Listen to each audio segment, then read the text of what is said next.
let's talk about the filter on the Korg Minilogue. Now, as I said at length, the oscillator is so interesting and so capable of creating a vast variety of timbres that the filter is almost unnecessary. But, you know, you and I both know that, come on, filters are fun, they sound great, and they can affect the sound in important and interesting ways. So let's have a listen to what this filter sounds like. Right now, I just have a sawtooth wave coming out of the oscillator, going into the filter so that we can really hear the filter and not all of the cool oscillator stuff that's going on. Now you have the opportunity to choose either a 4-pole filter or a 2-pole filter.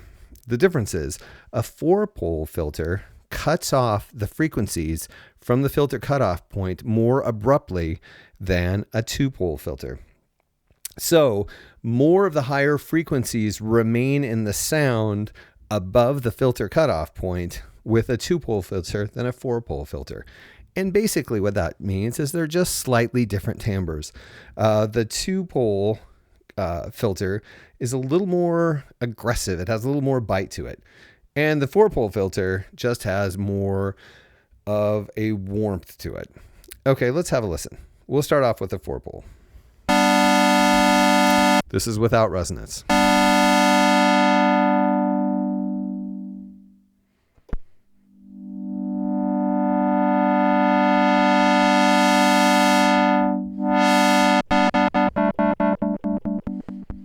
We do have this clicking. People have been talking about that. Yeah, that's there. But I don't know. It doesn't really affect me that much.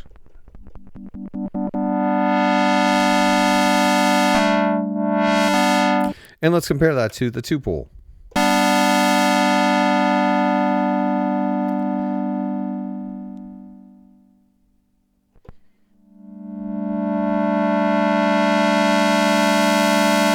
It leaves more high frequencies in as you sweep the filter cutoff.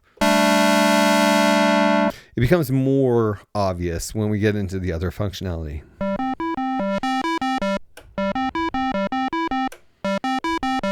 There's a good example. 2-pole, 4-pole at that particular filter cutoff point. Okay. So that is just, that's beneficial because those are two different sounds. We also do have resonance. Let's have a listen to that.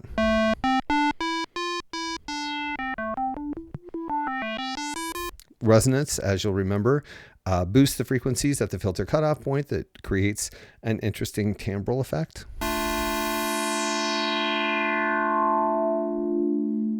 We turn that up a little bit more. We're already bordering on filter self-oscillation. That's an interesting filter sound. And you can hear the self-oscillation happening. Ooh. Okay, let's hear that with the 2-pole.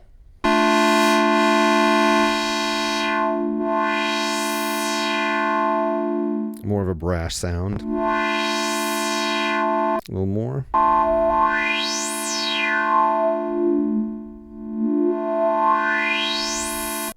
A little bit more.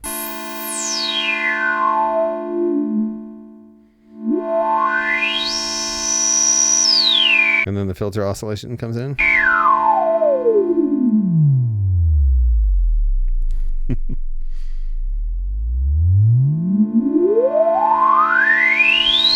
So you basically have two slightly different filters. And let's remember that with filter self-oscillation, if we turn down the oscillator and we switch on key track, which opens the filter cutoff point in a manner consistent with the voltages coming from the keys, so the filter cutoff point actually follows the note structure of the keys, so you're able to actually play the filter like an oscillator.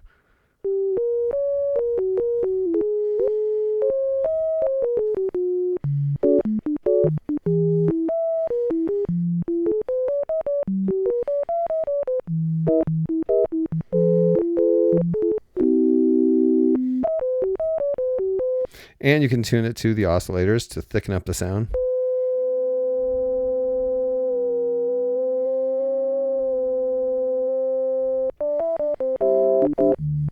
Get some sort of organ-like tones.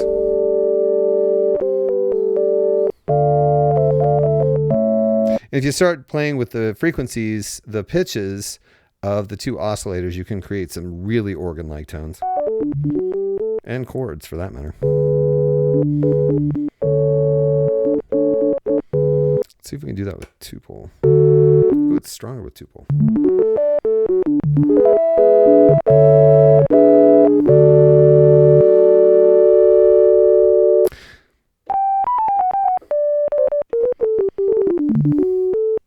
So that's a lot of fun you can have with the filter. The key track can also be used to progressively cause the filter to become more open as the frequencies increase. So you can get deep, dark basses and brighter, brighter trebles.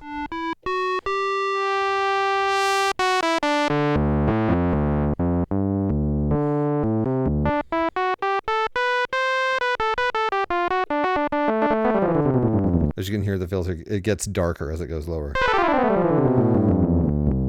Okay, and you can do that halfway too. It's a way to differentiate your trebles from your basses to sort of make the treble stand out.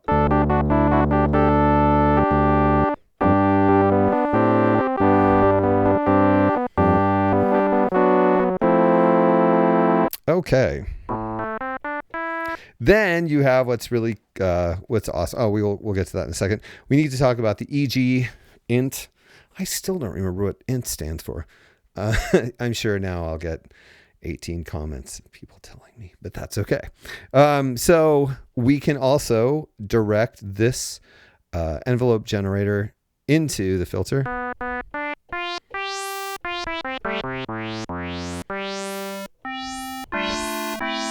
To create some really standard sounds.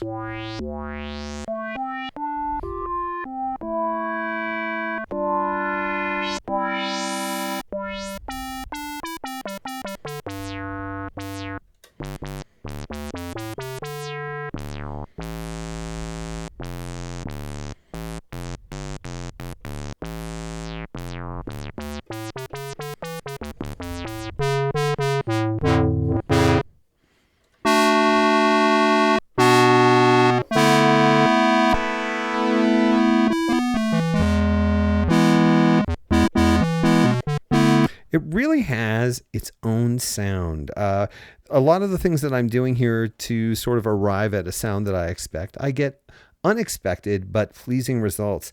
And that's a really interesting aspect. It's a really interesting character, charm that this synthesizer has.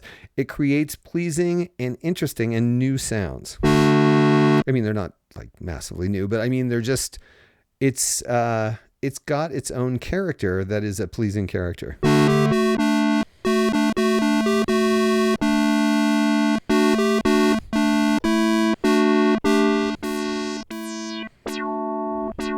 You might notice that this resonance does carve a little bit of the low end off of the sound.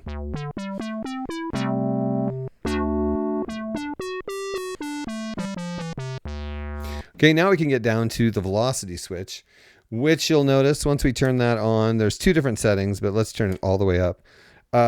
Now, how much the envelope affects the sound depends on how the velocity with which you hit the keys.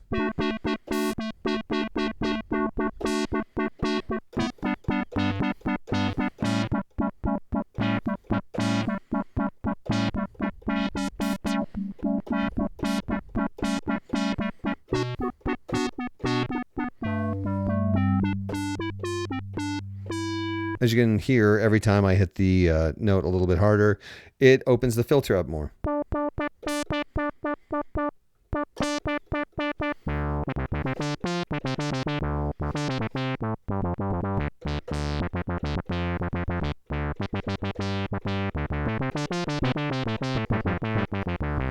This probably has some effect on it.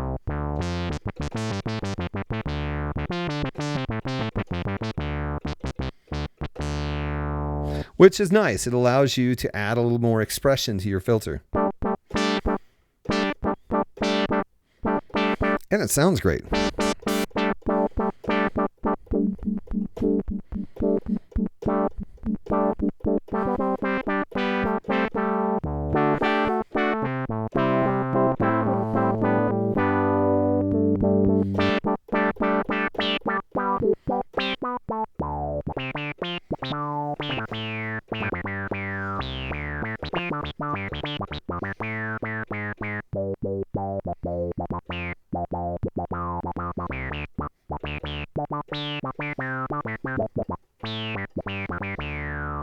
I love that. That's really fun.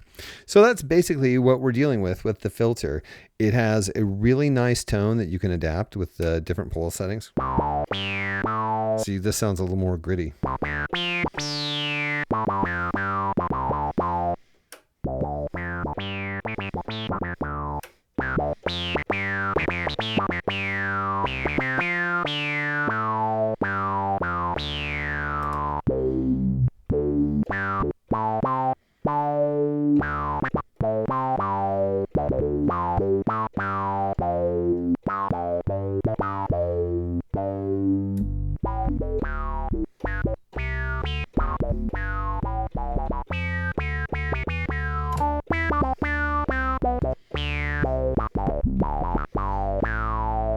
That's really fun.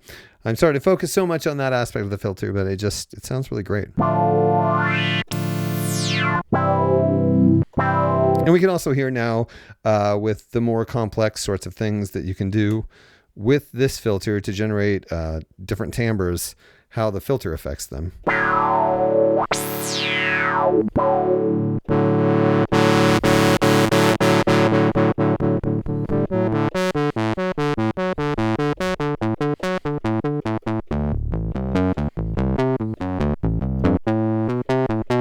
Because of the complexity of the VCOs and this pleasing filter, you can really hear how organic the sound can be.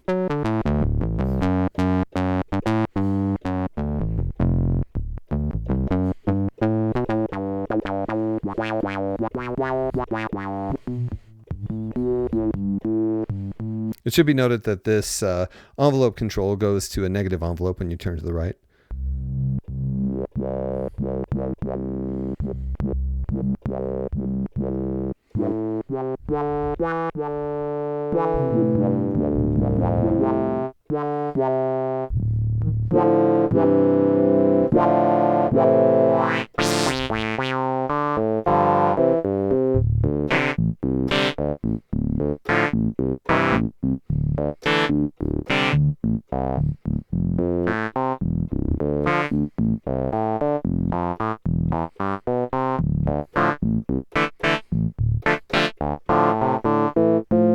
So you have the complex oscillator sounds and this relatively beautiful, rich filter.